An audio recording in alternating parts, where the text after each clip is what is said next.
Our hosts today are Alec Levenson, economist and senior research scientist at USC Marshall Center for Effective Organizations, and Jennifer Sparks, director of corporate relations and executive education here at USC Marshall Center for Effective Organizations. So with that, I'll go ahead and pass it over to Alec. Thank you, Gina, and thank you all for being with us this morning or afternoon, depending on where you are. It's evening here. I'm dialing in from the Netherlands, showing you how global we are in our work. And delighted to have with us two of our kind of leading people that we work with at CEO around innovation, Soren Kaplan and Jennifer Mueller. Soren, why don't you advance to the next slide so we can show who you are while I introduce you. So as you can see here, Soren has been a leader in the world of innovation for quite a while now, and we're very excited to have him be part of us.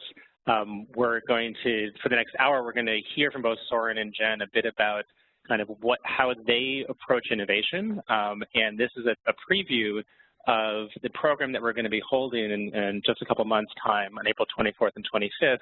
It's going to be in Silicon Valley at Plug and Play, and we're going to be featuring these different parts, partly about culture, partly also about creativity, and looking at how this integrates into an organizational effectiveness framework. So with that, I will turn it over to Soren, and he can kick us off. Great. Thanks a lot, Alec. It's great to be with everyone today. Just by way of kind of embellishing on the perspective that I'll be sharing today, I spent a number of years running the internal strategy group at HP, Hewlett-Packard in Silicon Valley.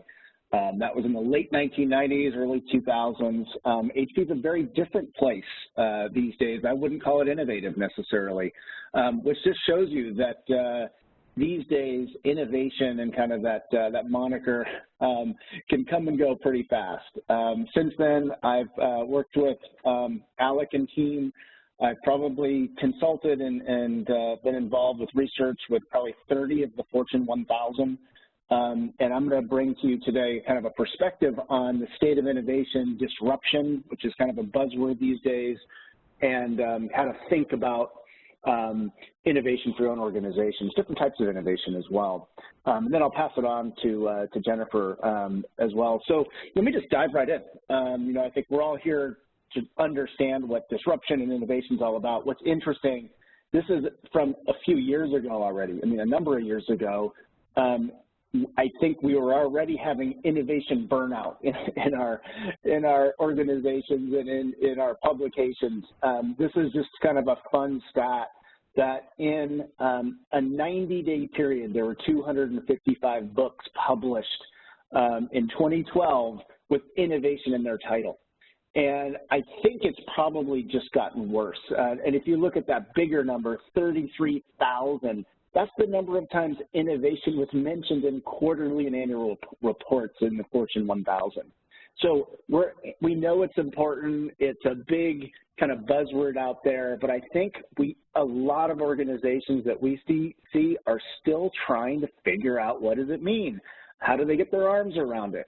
What is a culture of innovation? There's a lot of questions that are raised. Now, if you look at some of the research, this is just by BCG consulting firm out there.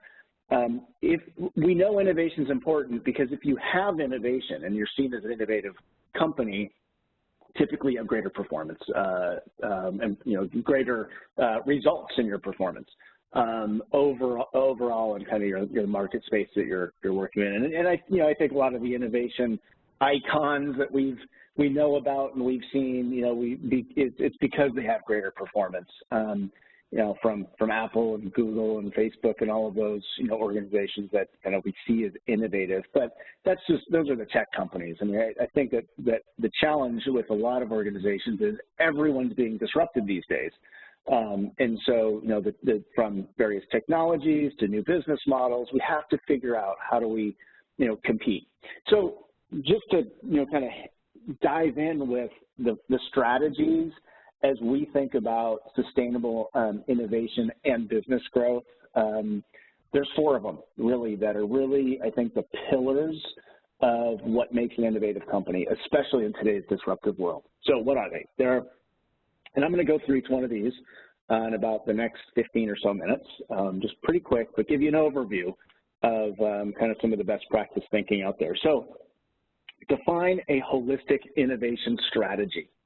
And that includes from incremental to disruptive, and I'll share with you what that looks like. Jump to the next value curve. So in whatever you're doing, you could be in an internal business function, and you could jump to the next curve in terms of what does it mean to be in HR, what does it mean to be in your legal department. But overall, we're talking about the next value curve also in terms of your industry and your markets. Drive new business models. Today's world is a lot less about products and services. It's about business model innovation. And I'll talk a little bit about what that means. And then create a culture of innovation. If you do all of these things together, that starts to create a culture of innovation. And there's a lot of different, kind of harder elements to a culture of innovation, structure and process, but a lot of softer dimensions as well. The soft stuff sometimes actually is the hard stuff. And so I'll go through those. So those are the 4 strategies if you really are looking at sustainable innovation and growth, things that you can focus on and do. And so let me go through each of those. I'll go through them fairly quickly. This is kind of at the, kind of industry, organization, team level. And then we can pause there, see if there's any questions at the end as well, and we can kind of circle back around. So successful innovators take a portfolio approach. So what does that mean? That basically means you're looking at the shorter term, quicker hits, things that you can do to innovate and deliver value in the immediate term, like next year, for example. And then you also have the bigger, longer term bets. So more of the disruptors, if you will, and you're investing for the longer term, which is sometimes very difficult for big companies. It's hard to think past a year or even past a quarter. But it's really that portfolio view of opportunities and ideas and investments that's really important in terms of being able to drive value long term. And so when you look at the model, what's interesting is it's a portfolio view. Incremental innovation, which is really your core business, is where the majority of focus should go. And what does that mean? That means, small changes to processes, products, services. Some people call that continuous improvement, which is totally fine. It doesn't really matter what it's called. What matters is you're, improving the core business. On the other end is disruptive innovation. That's all of the, kind of the next big business model or the disruptor that changes an industry, the iPhone or, Netflix streaming model. And those are the bigger innovations that really change the game, I guess you could say. And then in the middle is the evolutionary stuff. What's the next generation of your core business? What's the next generation of really adding value? So, one of the great examples of, I think, kind of white space or disruptive innovation is Cirque du Soleil. Cirque du Soleil, really redefined what the circus could be, created a whole new market. You can call that disruptive. But if you go to Las Vegas, for example, there's about 20 Cirque du Soleils in Las Vegas, and those are really just evolutionary, kind of advancements. They took the concept that was disruptive at one point, now they're innovating that concept, and those are more just kind of evolutions of the same thing. And the iPhone 5 to the iPhone 6 would be more of an evolutionary thing. It's not another disruption. But the point here is that, and these numbers 70, 20, 10 actually come from Google. But it doesn't really matter what the numbers are. What matters is you have a portfolio approach, and everybody sees that they have a role in innovation. Now, once you understand that there's different types of innovation, the other piece of it is how do we jump to the next value curve? Now, this is much more around the disruptive piece. This is a slide, this chart comes from Mary Meeker, who's in Silicon Valley, who's a real kind of technology. She provides kind of a report every year on, and what this shows is the adoption curves of various disruptive innovations over time. And so early on, when in the early 1900s, the refrigerator, electric power, the radio, those were the disruptors. Today, it's social media or the smartphone, the tablet, the ebook reader. Those are the disruptors that are coming into play and being adopted that much faster. Because you look at the adoption curves earlier on in the 20th century, they were basically taking decades to be adopted in the mass way. Today, it's years, and you have a lot of other technologies on the horizon. Blockchain, Internet of Things, robotics, augmented reality. A lot of companies don't understand the implications of these on their products or services, but especially their business models. A quick example, which is a kind of a fun example, is Pokemon Go. So Pokemon Go is a game. I don't know if anybody on our call today has played it, but it uses a technology called augmented reality to engage people. So you hold up your phone, you see the real world, but then you see these little characters imposed on it, and you interact with them. Okay, so that's an interesting technology, and a fun game. But so why is this disruptive? Well, one of the things that happened was in 6 months, 500 million people use this game. In the next 6 months, another 500 million. So in 1 year, 1 billion people interacted with and learned about what augmented reality is. So the smartphone was adopted, it became a platform, and now augmented reality is really, Google and Apple have created developer tools to really make this ubiquitous, and you're going to see the acceleration of it. So even where it took, a decade to have social media really come into play in terms of mass adoption, now what we're seeing is that, you have 1 billion people in a year getting exposed to a technology. So things are moving fast. Now, because things are moving fast, what do we do about it? Well, the opportunity is to drive new business models. There's a number of different business model frameworks and tools and canvases out there. What we're really focused on is how do you simplify this into the essence of it. So I look at it as 3 questions for a business model. How do we add the most value to whoever we're serving? Whether it's, a B2B and a customer or a consumer, or you're going B2B to C, it doesn't matter. What matters is how do we really make sure we're adding the most value to meet needs, address problems, address the jobs to be done that we're trying to serve in terms of our markets. The second one is how do we make the most money doing it? That's what a business model is how do you make money? Or how do you create a sustainable financial model, I guess you could say also. And then finally, how do we create the most differentiation in a business model? And so that's really, the heart of the business model is, those 3 elements and then differentiating yourself from the competition. Oversimplifying it, but at the same time, this really is the essence of a business model. And that's where the future is going. It's one thing to look at technology and products and services, but really business model innovation is the future. And a great example of that, we all know Uber. I'm not going to go into Uber the company, but just as an illustration of the power of business models, if you look at the San Francisco taxi market, pre-Uber and Lyft, it was $140 million a year in terms of the market, which, it's a decent-sized market for the taxi industry. And if you extrapolate that into other markets in the U.S., it's a decent-sized, kind of personal transportation or ride-sharing space, a few $1 billion. But what Uber did, and when they created that kind of simple, easy experience and business model, right now and today, you have about a $500 million market in San Francisco alone for ride-sharing or personal transportation or ride-hailing or ride-sharing, however you describe it. Basically, the market grew. More people are engaging in that business model. So great business models don't just redefine or disrupt. They can actually expand the pie. And there's a number of examples of that as well outside of Uber. But I want to move to creating a culture of innovation, because today we know that disruption's happening, business models change. So how do you create sustainable competitive advantage?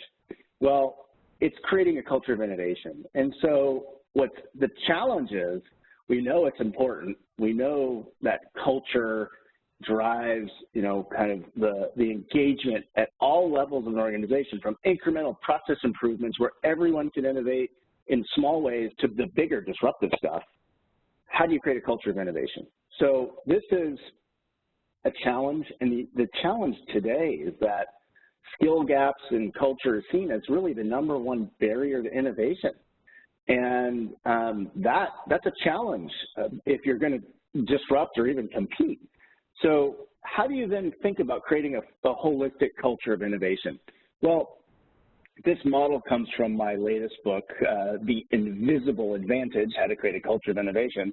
And it really talks about the different dimensions that are important when you're looking at culture with respect to innovation. And that from leadership and the stories and language that leadership uses, to structure and processes, to the metrics and how you measure innovation. You get what you measure, but very few organizations, only about just over 20% actually have innovation metrics. Rewards and recognition. A lot of organizations recognize people and provide rewards, but do you tie it to specific innovation-focused behavior that you're looking to reinforce? And then people, providing people with the right skills and creative thinking and the ability to kind of go through the design thinking process and lean startup process, and providing them with a lot of different training and tools and resources so that the people can come together in a way that's meaningful in terms of diverse teams and with all the right skill sets. And then technology, the tools to innovate, the technologies to actually use and do rapid prototyping, like 3D printers and things like that, being able to weave this together. A lot of organizations, it's interesting, do one or two of these things fairly well in terms of innovation, but the challenge is this works as a system. Culture is really about the norms and values that drive behavior. And so when some of these things don't exist, it can undermine the ability to have the behavior you're looking at or really communicate and reinforce those norms and values.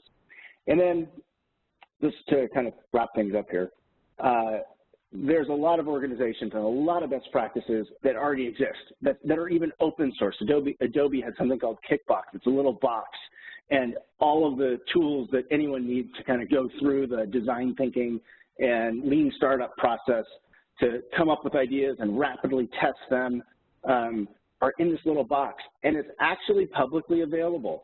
So it's not like the resources and tools aren't there. It's really about mobilizing and pulling it all together in a coherent system. And then finally, I'll just say that's kind of at the grassroots organizational level, but there's a huge rise in making sure you have an external perspective driving your innovation. So from innovation labs to external accelerators to corporate venturing, they're all on the rise. And that's really about taking the outside and connecting it to the inside. We cannot create disruption alone. And so that's really, a huge trend we're seeing. And in fact, Alec mentioned that we're going to be doing a workshop that really goes deeper into all of these areas. And we chose specifically Plug and Play, which is in the Silicon Valley. They're the largest venture capital firm by number of investments every year, smaller investments, but a lot of them. They've got a few hundred startups at any one time in their incubator. And what's interesting about it is they've really looked at themselves not as a venture capital firm, but as an innovation platform, because they have probably almost 300 of probably the global 5,000, 300 major corporations who are part of their ecosystem and have memberships and actually have cubicles intermixed with their startups. It's an amazing ecosystem, and we're going to be going deep into that because it's a big trend in terms of trying to connect with startups, quickly build ecosystems of collaboration and technology sharing. And Plug and Play is one of the leaders around the world. You can see this, and we're going to be doing our upcoming workshop there. So with that, I want to just say thank you for including me in this. Innovation's a hot topic, and I'm glad I was able to share with you those 4 strategies. So I'm going to pass back over to Jen. One moment here, because we have a question from the audience, from Jeffrey, in terms of discussing overcoming the cultural barriers and leadership biases to breakthrough innovation. Sure. If you want to just touch on that for a minute, I know we're going to go much deeper into that in April at Plug and Play during the in-person workshop, but if you want to just touch on that for a moment before we jump to Jennifer. Sure. I mean, that's a big, meaty topic. But basically, every organization has barriers and that are either perceived or real that get in the way. One of the strategies for dealing with that is to take an external view of where the world's going, create the burning platforms, but have leadership also, basically you can see in this model, the first thing to do is in the middle of this model is your innovation intent. Do you care about disruptive innovation or not? Do you just care about the core business and running kind of the core business and not worrying about being disrupted or disrupting? There's some very important strategic questions to answer and just be clear about. A lot of organizations aren't even clear about that portfolio mix. Once you're clear, then you design your organization accordingly. So you look at your structure and process. Are you supporting incremental innovation inside and giving people tools and resources for continuous improvement? And have you created, the equivalent of this plug-and-play model so that you can go out and explore with startups and new ventures around the world? So, being clear on your innovation intent and then being clear on the rest of that model is a way to address that. So, Soren, on that point, I'm gonna ask the unfair question. Right? I get to do that as the moderator. So, if you go back to your model, I mean, to some ways, this looks to me a lot like a version of the organization design model, like Jay Galbraith's STAR or the McKinsey 7S. But when you were talking about the innovation intent. Part of the challenge that we see, in the companies you work with, that we work with, is when there can be some conflict in terms of you often have multiple intents. So let's say well, we've got to do continuous improvement, do that kind of incremental innovation. That's really important to help drive cash flow. But if you also want to then be kind of simultaneously exploring along the more disruptive line as well. Does that create any kind of tension in terms of having kind of multiple intents going on at the same time, particularly in terms of how you then would, do the structure and process part of it? There's absolutely tension, and it's a common tension that a lot of companies feel. And there's a lot of words for that. There's from kind of the mundane to say you're flying an airplane and building the new one at the same time, to some of the more recent work that Clayton Christensen's teams come up with, which is called dual transformation. How do you kind of transform your core while also creating whole new market spaces? The challenge that most organizations have, and a lot of them do, is that they ask the same exact people to do both at the same time. And the disruptive stuff, it's hard to be a disruptive innovator part-time. So if you take a big macro picture of kind of the enterprise, you do need people running the core business and focused on that. And you need people who are focused on the disruptors and kind of putting on those crazy hats and engaging with startups and not really living with a lot of uncertainty and ambiguity. So structurally, you need to separate things out. And you can call that an ambidextrous organization. There's a lot of ways to look at that. But I think, as you peel back the onion even further, metrics. If you have metrics that are only focused on, shorter-term results and financial metrics, you're going to get that. If you have metrics that say, we need to drive results based on new business models that we have introduced in the last 3-4 years, or we have a metric that says we need every new idea to be vetted with customers through a design thinking process.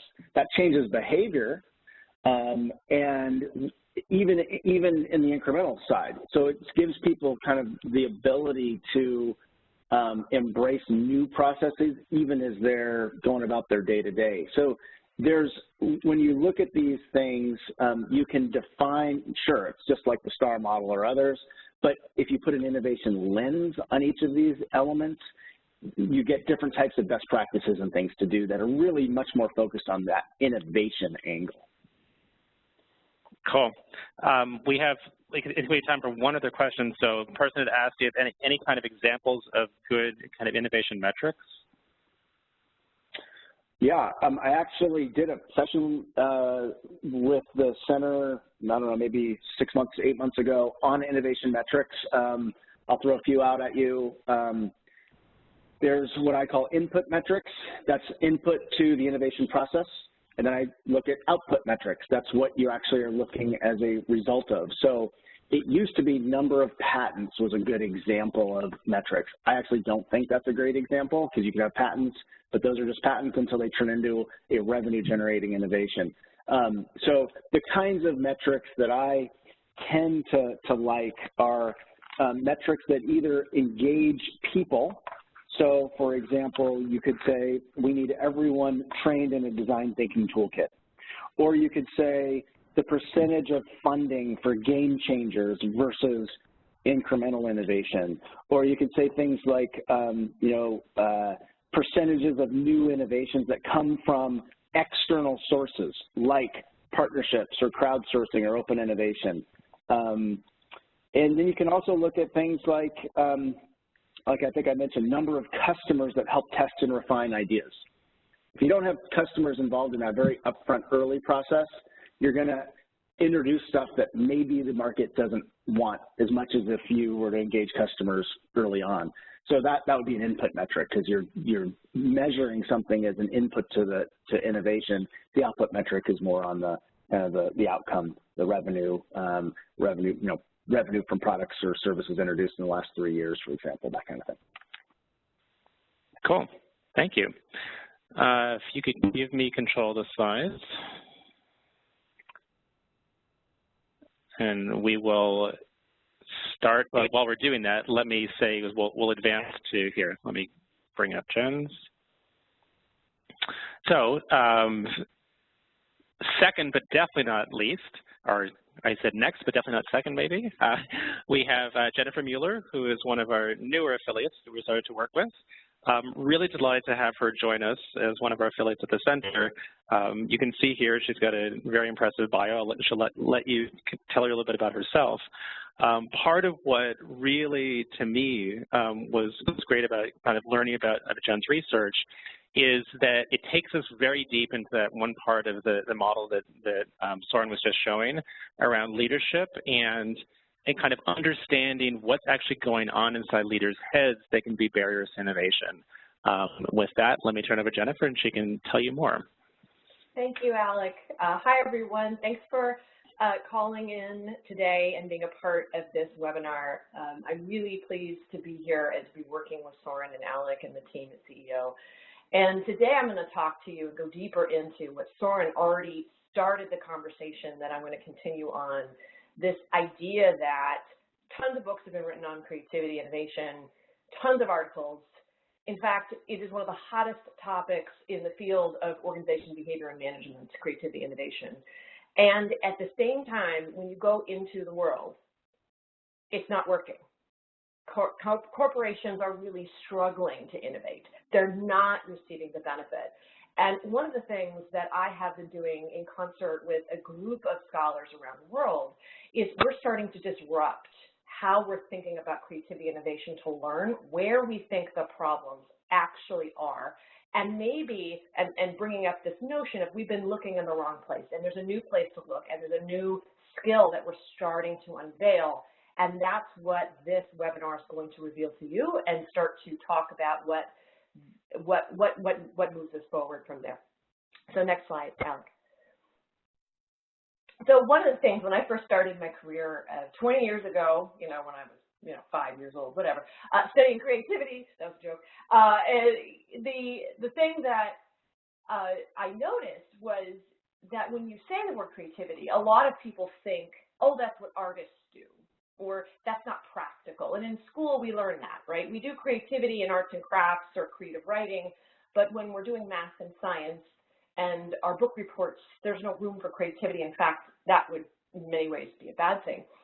And so what we've done as scholars is understand these kind of stereotypes and beliefs about creativity, but started to learn how do we think about and measure creativity. So how do you take what Soren just said and equate that to what's going on in the human mind that reflects something like creativity? And we've come up with a new way to think about creativity that I think could be useful for this conversation and talking about what does it mean to disrupt and how does that link to creativity? Next slide. So the way we define creativity now is something that is useful but involves a redefinition. So what that means is that when you go about the world, you have your knowledge, right? You've got your stereotypes. You've got all the ways you think about the world and have thought about the world for a while, the way you define your identity or your role or the organization you're in, the task you're doing. And those starting definitions are useful, they're efficient, they help us navigate the world quickly. And what we're noticing that sometimes those definitions get in our way, right? Sometimes they create problems for us for all kinds of reasons, and we need to shift to something new that may be our opposite how we thought about the starting definition. And so this way of defining and thinking about creativity is really about cognitive disruption. When we can go from a first way of thinking or a beginning way of thinking about something and then shifting to a completely new, different way of thinking about that same thing. And so while this doesn't exactly map onto what Soren was talking about with incremental and radical in the sense of, it's people's experience or people's experience. So a person can shift to a completely new definition, a way of thinking about something, when in the world that could be quite incremental to other people. The point is that this is the cognitive process that people go through when they create. And this is important because organizations are innovative. Individuals in organizations are innovative. They carry out the strategy of innovation. So understanding the psychology, the process through which people do that, allows us to then say, okay, so how can we get more of this? How can we get people to change how they think? Now, I'm saying that word deliberately because all of you may realize, wow, that sounds like it's pretty hard to do. And in fact, that's correct. Next slide, please. So just to give you an example, though, of what I mean in terms of the product. So Soren had a lot of technological products that he and services and solutions that he showed in his examples, but I wanted to show you one here, and this is ultimately a personal computer. And what this suggests is that the personal computer didn't just come out of nothing. It didn't come out of someone's head. It started off as a counting stick, right? Counting beads, to a slide rule, to the first calculator, and so on and so forth. So what this reflects is just redefining the same product over and over and over again.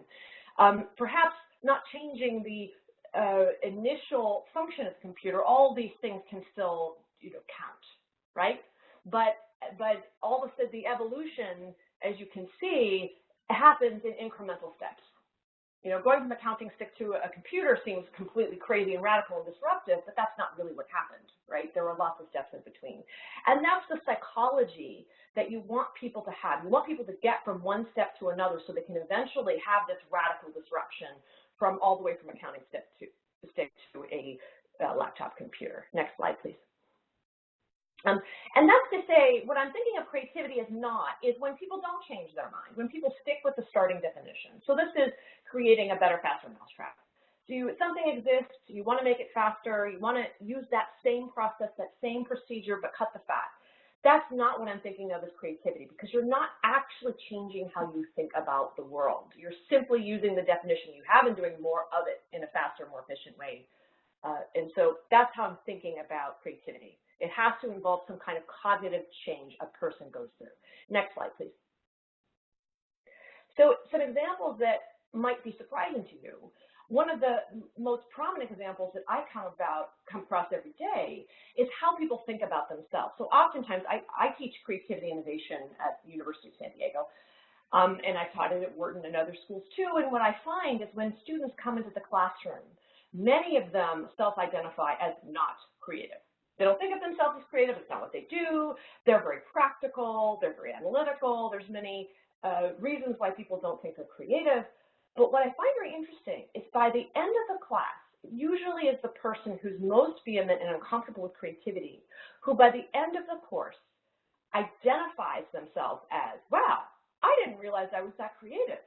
And in fact, there have been several occasions where the person who was the most vehement about not being creative, the end of class turned into the leader of all of the creative tasks that people were doing and self-identified as a creative leader, as a matter of fact. So this is something I regularly see, that people start off thinking to themselves, I'm not creative, and they shift and morph into someone who thinks, yes, I am creative, and by the way, this is backed by 30 years of research showing that anyone can be creative. You might not think you're creative, And that's not true, because the reason why you might think you're creative is because you think creativity is about what geniuses do or artists do, but that's not what creativity is. Creativity is about changing your mind in a way that's useful. It's about redefining something that existed before. So it's about cognitive flexibility, ultimately. Another example that's going on today, and so Soren talked a lot about technological disruption, but there's lots of social disruption going on. For example, people are defining women in the workplace very differently today than they were before. And there's been a lot of discussion about women as leaders and how does that work. And that's a redefinition, because we initially, our starting definition of women perhaps was they're more focused on the home, they need to be warm, and we're starting to change that definition, and that definition is now moving towards, women are leaders. They're not just warm, they're not only warm, they're also leaders.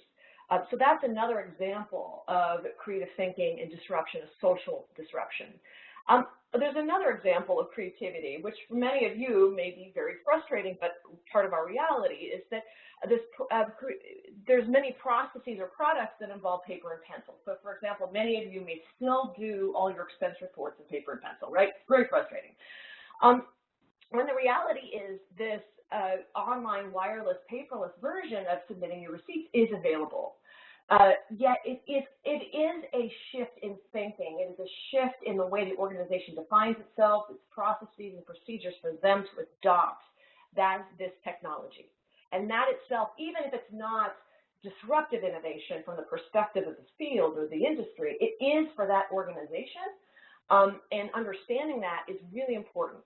So even though, the point here is to say that that creativity, I'm defining it broader than just technology. It can be a social change, a change in your own self-concept. It can be a change in adopting a process that maybe isn't disruptive in the world, but it really is for your company.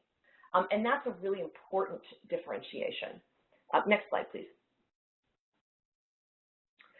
Soren already talked about the benefits of creativity innovation. We know it fuels competitive advantage, scientific discovery, and corporate renewal. Next slide. And one of the things that I really enjoyed reading was a study at IBM put forth.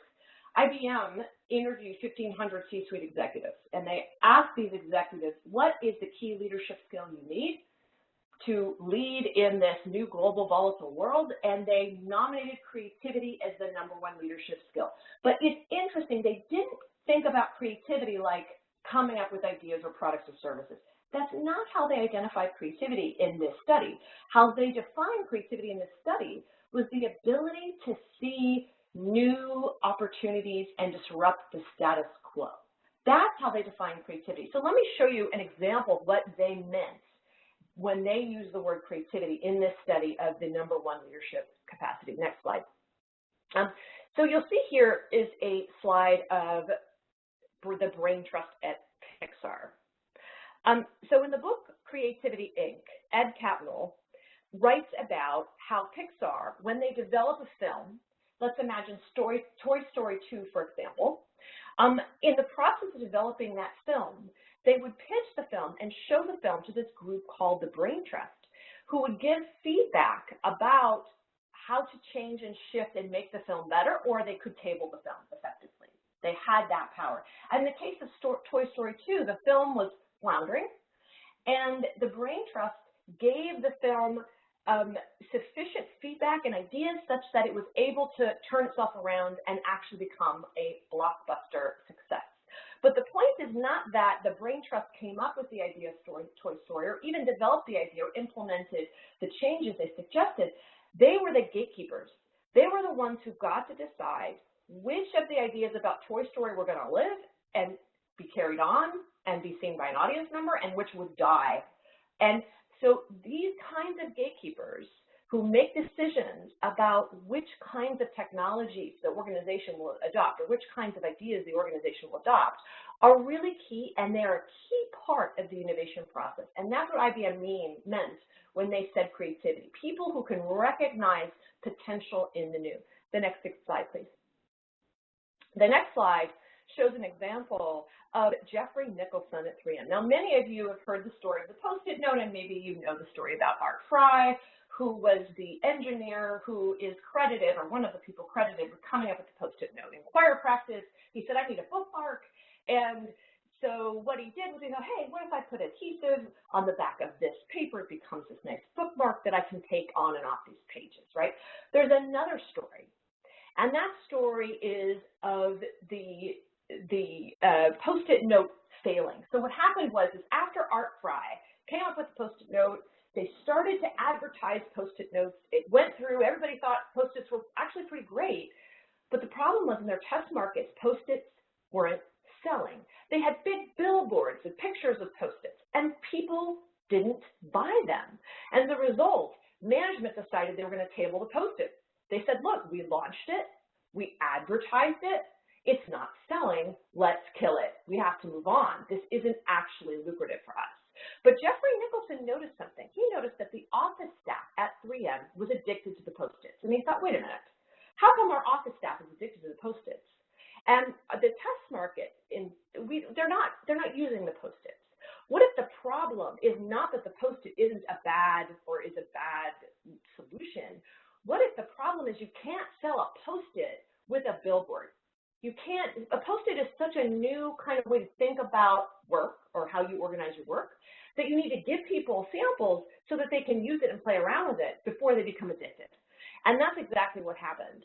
So Jeffrey Nicholson goes to a test market and starts to give people these Post-its, and it takes off like wildfire, and all of a sudden they realize that that's the way to sell a Post-it. But he's really credited with being the gatekeeper, the one who gets to decide up or out, who then decided to go forward with the Post-it. And next slide, please. But what's incredible about this story, so you see stories of these gatekeepers who have upper out decision-making authority. They can decide which ideas move through, and they can even decide they help in the innovation process. It's not that they're just saying yes or no. They're actually helping develop the strategies of how to sell these ideas. They're helping develop the contents of these ideas. But what we see is that these two examples that I gave you are the exceptions, not the rule. We're finding in the scientific literature that it is absolutely dismal. Gatekeepers, on average, are killing innovation left and right. That portfolio model that Soren showed you, what we're finding is that the gatekeepers are not actually allowing the the radical innovation, even the moderate innovation through. It's all incremental. It's 100% incremental, and incremental in a way that makes all of the efforts that organizations go through to generate more ideas almost moot. Next slide, please. And we're finding this in multiple industries, R&D, marketing, industries you'd expect would want innovation. The gatekeepers are still not being able to recognize new ideas and find value in the new. And what you find in this IBM study, interestingly, is that 50% of the executives who all nominated creativity, or many of them nominated creativity as a leadership skill, 50% said they were unprepared. And many of those, in fact, all of those executives are gatekeepers. Next slide, please.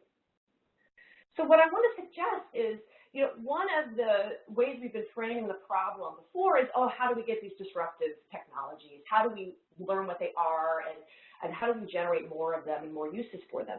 But what we're finding is that's actually not the barrier. The barrier is employees can generate a ton of these different uses for these technologies. Gatekeepers, on the other hand, are overwhelmed, choosing the most familiar of the solutions that are immediately feasible, and focusing on the status quo. And in fact, next slide, please. We're finding that many HR initiatives will come to me, for example, and they'll say, we need more innovation, let's have a creativity workshop and we'll learn how to generate more ideas. We're finding that's making the problem worse. Crowdsourcing is making the problem worse. Open source innovation, killing employees. And part of the reason why is because when you give people the opportunity to generate lots of new and fun ideas, they spend a lot of time doing it, of course. They get really excited about these new ideas. And then when gatekeepers say no to them, the employees are not only dissatisfied, but now they've been inefficient, right? They've been spending their time working on these ideas as opposed to the work that the gatekeepers really want them to do. And we find at the firm level, at the organization level, that organizations that have these kinds of initiatives but have gatekeepers that are risk averse, their performance goes down. The entire organizational performance is hurt.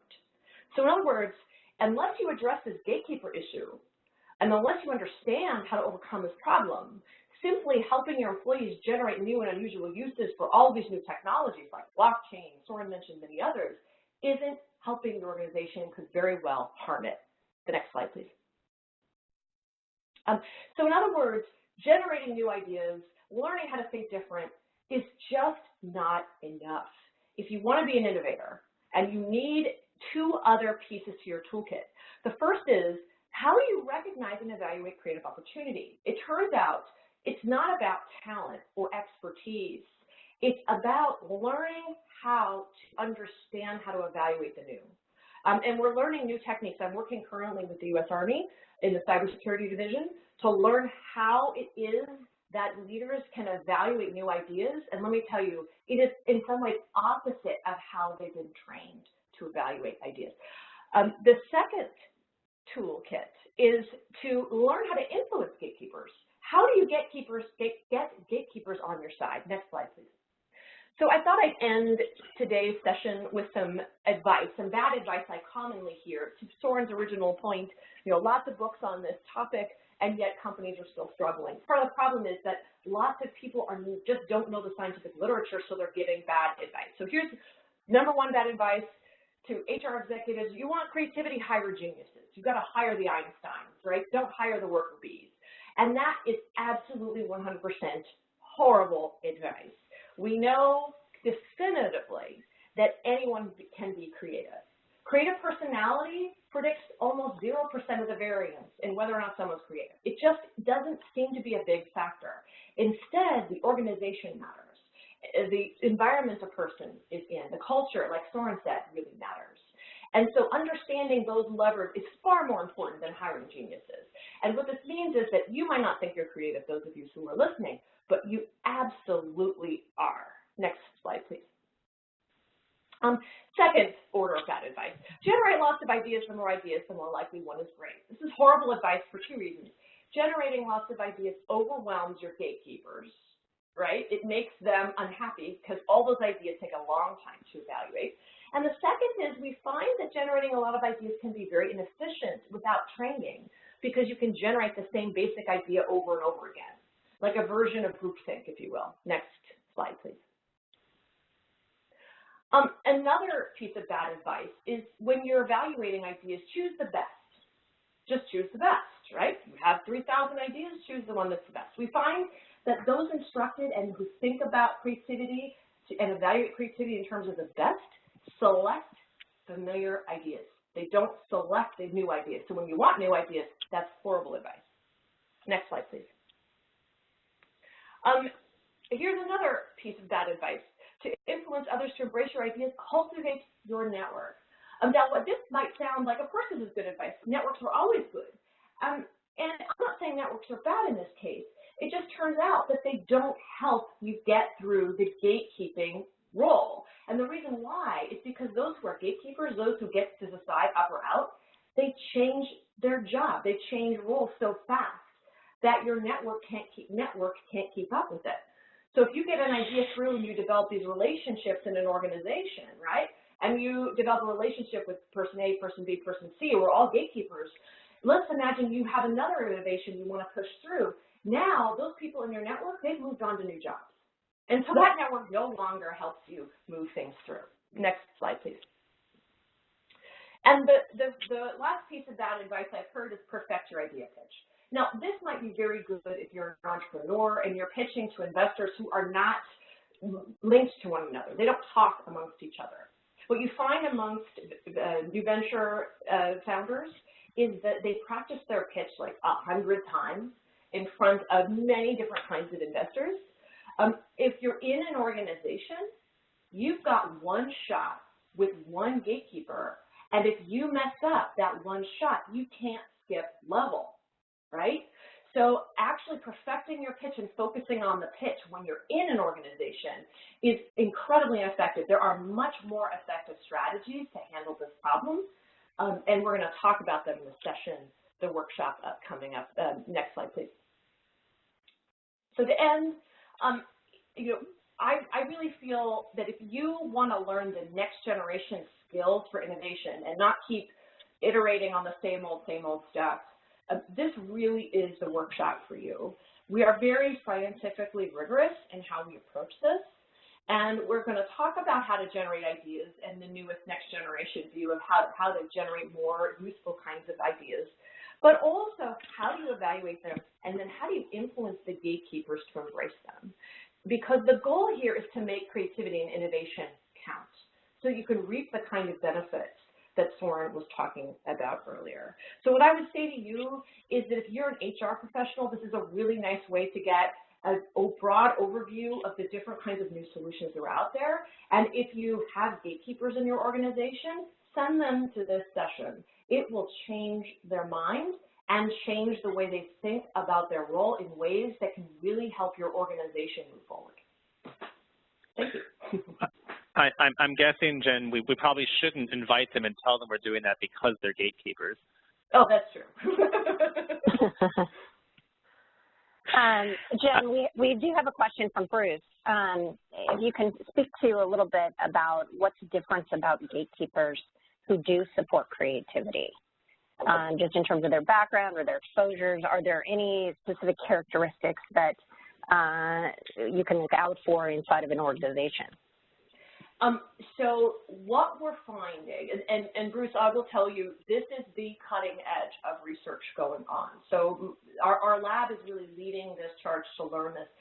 We have not found this individual difference variable. So it's not like some people who are open, generally open to experience, it's a personality characteristic. That's not really predicting. Instead, there are specific practices we're seeing certain gatekeepers engaging in. And it's these practices that determine and differentiate those gatekeepers who can move the ideas forward and keep them alive versus those who kill them. So what I would say is the workshop will specifically be focused on what are the practices that gatekeepers are using to keep cutting-edge ideas alive, and what are the practices, what are the bad habits that gatekeepers get into when they kill ideas. So that's the perspective that I'm taking. And a lot of what we are going to be talking about is stuff that I'm learning real time from not only work that I'm publishing right now that's hot off the press, but also some work that I'm doing, like I mentioned before, with the military. Great. Thank you, Jen. So with that, everybody can see on their screen, we've got the upcoming workshop that is coming up on April 24th and 25th that will be held at Plug and Play in Sunnyvale. And we are offering a early bird registration discount up until February 15th. And so that you'll get $300 off the workshop. So feel free to go to our website and register. We'll be sending out updates via email as well. And also, if you are interested in working closely with CEO, please feel free to reach out to me. This is Jennifer speaking, Jennifer Sparks, and we're happy to help. Great, and thank you, Jennifer, and Soren. Just maybe kind of a couple. Well, first of all, we still have a couple more minutes, so if anybody else wants to, raise any questions, go ahead. But let me also say that this is what I really like about kind of bringing Soren and Jen together here in this session is that we're taking, this is kind of like a classic, Center for Effective Organizations approach, where we're looking at the whole system that's deeply involved in innovation. I mean, there's so many pieces that come to play, as Soren was talking about, and we need to make sure that we are aligning all of them and making and getting synchronicity among them. And we could literally spend probably a week, going deep into each part, each different part of that model. And we're gonna take a really strong, kind of dive into each part of it as we go through it. And then part of what we're going to do, and I'm going to also be part of the program that we do in April, is to then, take a step back and really engage with you and say, how do you see this working, and how are you going to be able to take these learnings and go back into your organization so that you can then really see progress in what you're doing in terms of trying to promote innovation and more creative decision making. Alec, this is Soren. Just to reiterate that point, one of the things that I think is important for any leader or change is to give people a new experience that shifts their mindset. and also gives them kind of new tools and resources to move forward. The reason why we chose to do this in Silicon Valley at Plug and Play is one of those places where you walk in, it's 150,000 square feet of innovation in terms of startups and big companies, and they have an amazing story. They're one of the first investors in Google, in Logitech. They've created in their building an ecosystem that is a microcosm of Silicon Valley and of a lot of learning around where organizations really need to take their own internal environments. And so, you know, if you have people who come to Silicon Valley and then go to Plug and Play, it shifts mindsets. So that's why I think, to Jen's point around the gatekeepers, this is an experience that can really soften up mindsets and then kind of accelerate implementation if you have, an intact team even coming to participate in this. Well, I'm certainly looking forward to it. I've been accused more than a number of times of being a stick in the mud economist who doesn't know how to look at things more holistically. So I'm certainly looking forward to the mind-opening experience.